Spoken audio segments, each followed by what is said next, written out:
தேமுதிகவின் துணை பொதுச் செயலாளர் எல்கே சுதீஷ் தலைமையில் தற்போது ஆலோசனை கூட்டம் நடைபெற்று வருகிறது. இது குறித்தான முழு விவரங்களை வழங்குவதற்காக எமது செய்தியாளர் ஜெயச்சந்திரன் இணைப்பில் இருக்கிறார். வணக்கம் ஜெயச்சந்திரன். தேமுதிகவின் நிலைப்பாடு என்ன? தற்போது அவர்கள் ஆலோசனையில் ஈடுபட்டிருக்கிறார்கள். முழு விவரங்கள் என்ன? பத்மநாபன், நாடாளுமன்ற தேர்தல் கூட்டணி தொடர்பான அவசர ஆலோசனையில் தற்போது தேமுதிக துணை செயலாளர் எல்கே சுதீஷ் ஈடுபட்டிருக்கிறார். சென்னை சாலிகிராமத்தில் அமைந்துள்ள தேமுதிக துணை செயலாளர் எல்கே சுதீஷ் வீட்டில் இந்த ஆலோசனை நடைபெற்று வருகிறது. இந்த ஆலோசனையில் தேமுதிகவின் அவைத்தலைவர் இளங்கோ பங்கேற்றிருக்கிறார். இந்த ஆலோசனை கூட்டத்தில் நேற்றைய தினம், அதாவது மண்டலூர் பொதுக்கூட்டத்தை முடித்துவிட்டு சென்னை திரும்பிய பியூஷ் கோயலுடன் தேமுதிகவினுடைய துணை செயலாளர் எல்கே சுதீஷ் சுமார் 4 மணி நேரம் ஆலோசனை நடத்தியிருக்கிறார். அப்போது கூட்டணியை இறுதி செய்வது தொடர்பான ஆலோசனைகள் நடைபெற்றதாக ஒரு தகவல் வெளியாகியிருந்தது. அதன் பின்னர் தற்போது அவைத்தலைவர் இளங்கோவுடன் தேர்தல் கூட்டணி தொடர்பான விவகாரத்தை ஆலோசித்து வருவதாக தகவல் வெளியாகி இருக்கிறது.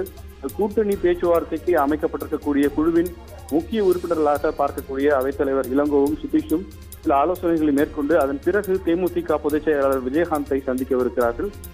இந்த ஆலோசனை கூட்டத்தில் மிக முக்கியமாக ஏற்கனவே பாஜக கூட்டணியில் தேமுதிக இடம்பெறுவது தொடர்பாக பேச்சுவார்த்தைகள் நடைபெற்று வருகிறது. அதில் அதிமுக தான் தமிழகத்தில் தொகுதிகளை ஒதுக்க முடியும் என்பதால் எத்தனை தொகுதிகள் வரை அதிமுக ஒதுக்க முன்வருகிறது, அதை ஏற்றுக்கொள்வதா என்பது குறித்த ஒரு விவாதம் தற்போது நடைபெற்று வருவதாக தகவல் வெளியாகி இருக்கிறது. இந்த ஆலோசனை கூட்டத்திற்கு பிறகு தேமுதிக பொதுச் செயலாளர் விஜயகாந்தை சந்தித்து பாஜக தரப்பில் இருந்து எல்கே சுதீஷ்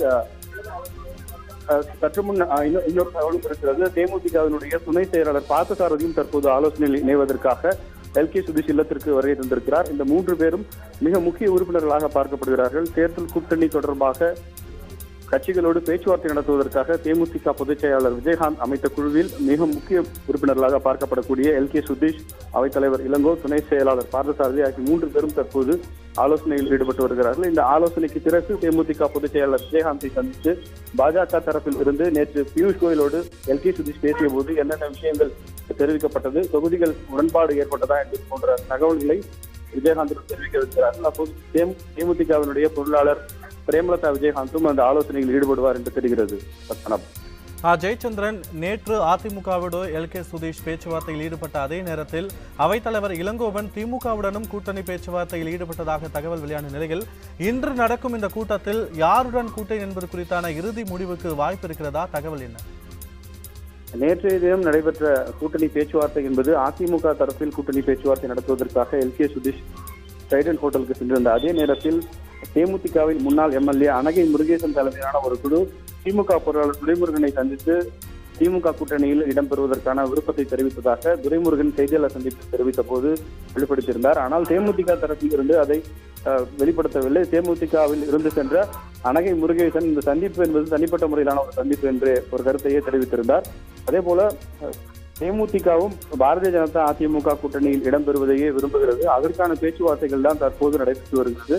திமுக தரப்பில் கூட்டணியில் இணைவதற்கான வாய்ப்புகள் இல்லை என்ற ஒரு தகவலே தேமுதிக தரப்பிலிருந்து சொல்லப்பட்டிருக்கிறது. இதற்கு முக்கிய காரணமாக பார்க்கப்படுவது திமுக கூட்டணியில் 40 தொகுதிகளுக்கான கூட்டணி கட்சிகளிடம் தொகுதி பங்கீடு ஏற்கனவே முடிவடைந்து விட்டது. திமுக 20 தொகுதிகளிலும் திமுகவின் கூட்டணி கட்சிகள் 20 தொகுதிகள் என்று 40 தொகுதிகளுக்கான தொகுதி பங்கீடு முடிவடைந்து திமுக நேற்றைய தினம் பிரச்சாரத்தையே துவங்கிவிட்டது. எனவே தேமுதிகவை பொறுத்தவரையில் தேமுதிக, பாஜக, பாமக, அதிமுக என்ற இது போன்ற ஒரு கூட்டணி அமைப்பதற்கான பணிகளில் தான் தற்போது மும்முரமாக ஈடுபட்டு வருகிறார்கள். அதற்கான ஒரு அவசர ஆலோசனை தான் தற்போது சாலிகிராமத்தில் உள்ள எல்கே சுதீஷ் இல்லத்தில் நடைபெற்று வருகிறது. ஜெயச்சந்திரன், பாமகவுக்கு நிகரான ஓட்டு வங்கி தேமுதிகவுக்கும் இருக்கிறது. எனவே அதுக்கு நிகரான 7 தொகுதிகள் தேவை என்று தொடர்ந்து வலியுறுத்தி வரும் நிலையில் இந்த கூட்டணி விஷயத்தில் எட்டப்படாத பட்சத்தில் இவர்களின் நிலைப்பாடு அடுத்த கட்டமாக என்னவாக இருக்க வாய்ப்பு இருக்கிறது? அங்கிருக்கும் வட்டாரத்தில் என்ன மாதிரியான சூழ்நிலை நிலவுகிறது? தேமுதிகவை பொறுத்தவரையில் நடைபெறவிருக்கிற நாடாளுமன்ற தேர்தலில் கூட்டணி அமைத்து போட்டியிட வேண்டும் என்கிற ஒரு நிலைப்பாடோடு தான் இருக்கிறார்கள். நேற்று முன்தினம் தேமுதிக தலைமை அலுவலகத்தில் நடைபெற்ற மாவட்ட செயலாளர்களுடனான ஆலோசனை கூட்டத்தில் கூட பெரும்பாலான மாவட்ட செயலாளர்கள் கூட்டணி அமைத்தே போட்டியிட வேண்டும் என்கிற ஒரு கோரிக்கையை வலியுறுத்தியிருக்கிறார்கள். அதே போல தேமுதிகவினுடைய பொதுச் செயலாளர் விஜயகாந்தும் இந்த தேர்தலை கூட்டணி அமைத்து சந்திக்கிற பட்சத்தில் அது கட்சியின் வளர்ச்சிக்கு நன்றாக இருக்கும் என்று கருதுவதால் கூட்டணி அமைத்து போட்டியிடுவதற்கே அதிகமான வாய்ப்புகள் இருக்கிறது. அதிலும் விஜயகாந்த் குறிப்பாக அதிமுகவோடு கூட்டணி அமைத்து, அதாவது அதிமுக பாஜக இருக்கிற அந்த அணியோடு கூட்டணி அமைத்து தேர்தலை சந்திப்பது என்கிற ஒரு முடிவோடு தான் இருக்கிறார்கள். அதே போல நீங்கள் குறிப்பிட்டது போல பாட்டாளி மக்கள் கட்சிக்கு இணையான தொகுதிகள் தங்களுக்கு ஒதுக்கப்பட வேண்டும் என்கிற ஒரு கோரிக்கையை அவர்கள் தொடர்ச்சியாக முன்வைத்து வந்தார்கள். ஆனால் தற்போது இறுதியான பேச்சுவார்த்தைகளில் அந்த இடங்களை ஒதுக்கவில்லை என்றாலும் கூட குறைந்தபட்சம் 5 தொகுதிகளாவது தங்களுக்கு ஒதுக்கப்பட வேண்டும், கூடுதலாக ஒரு மாநிலங்களவை இடமும் வழங்கப்பட வேண்டும் என்பதுதான் தேமுதிகவின் கோரிக்கையாக இருக்கிறது. அது தொடர்பான இறுதிக்கட்ட ஆலோசனையை தான் தற்போது அவர்கள் மேற்கொண்டு வருகிறார்கள். அவர்களுக்கு எத்தனை தொகுதிகள் ஒதுக்கப்படும் என்பது குறித்தெல்லாம் விரிவான தகவல்கள் தற்போது வெளியாகவில்லை. இவர்களுடைய ஆலோசனைக்கு பிறகு விஜயகாந்தை சந்திக்க இருக்கிறார்கள். விஜயகாந்த் எடுக்கக்கூடிய முடிவுதான் தேமுதிகவின் இறுதியான முடிவாக இருக்கும் என்று எதிர்பார்க்கப்படுகிறது. சென்னை சாலிகிராமத்தில் இருக்கும் தேமுதிக துணை செயலாளர் LK சுதீஷ் இல்லத்தில் தற்போது அவசர கூட்டம் நடைபெற்று வருகிறது. நாடாளுமன்றத்தில் யாருடன் கூட்டணி வைப்பது, அதற்குறித்தான நிலைப்பாடுகள் குறித்து முழு விவரங்களை பதிவு செய்தமைக்கு நன்றி ஜெயச்சந்திரன். உண்மை செய்திகளை உங்கள் கண்முன் கொண்டு வரும் காவிரி நியூஸின் யூடியூப் சேனலை சப்ஸ்கிரைப் செய்யுங்கள். நொடிக்கு நொடி நாட்டு நடப்புகளை தெரிந்து கொள்ள kavirnews.tv, Facebook, Instagram, Twitter போன்ற சமூக வலைதள பக்கங்களோடு எப்போதும் இணைந்திருங்கள்.